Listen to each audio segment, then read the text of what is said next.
Parity generator करायला लागलो. त्यासाठी एक XOR लागणार आहे. XOR गेट कनेक्ट केलो आपण,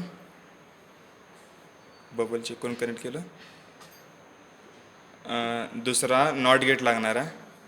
नॉट गेट XOR गेटचा IC नंबर 7486 आणि नॉट गेटचा IC नंबर 7404. XORला पहिला आपली लॉजिक डायग्राम ही आहे पायरिटी जनरेटरसाठी. XORचं डायरेक्ट इनपुट B0 B2 B1चं इनपुट एकाला द्यायचा, ह्याचा इनपुट दुसऱ्या XORला द्यायचा आणि तिथनं B0 घ्यायचा तो E1 आणि त्याचा नॉट केला की तो ऑड. आता आपण परफॉर्म करूया.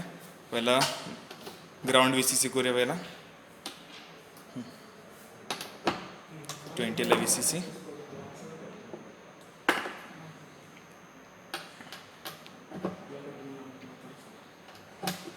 आता B2 होऊया.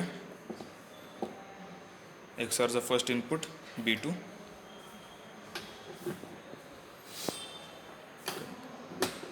XORचा सेकंड इनपुट B1.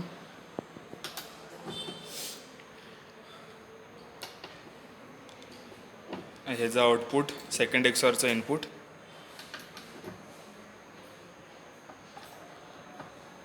आता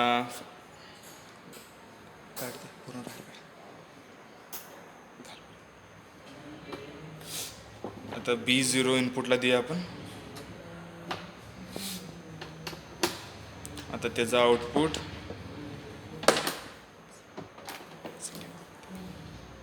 सेकंड XORचा आउटपुट बाहेर दिला आपण. आणि आता तो हा E1 साठीचं केला. ऑडसाठी ह्याचं नॉट करायचं ना ऑडसाठी घ्यायचं. आपण पहिला अजून नॉट गेटचं ग्राउंड VCC केला नाही आहे, तो पण करून घ्या.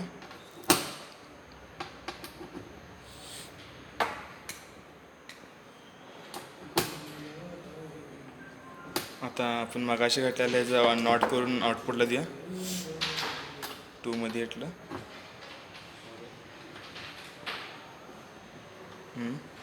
आता हा सगळं आपण दिला.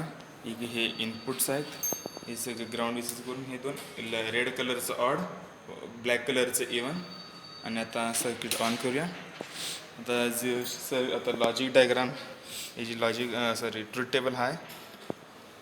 आता 000 साठी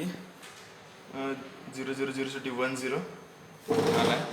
001 साठी 01, 010 साठी 01, त्यानंतर 011 साठी 10, 100 साठी 01, 110 साठी 10, 101 साठी 10, 111 साठी 01 झालं.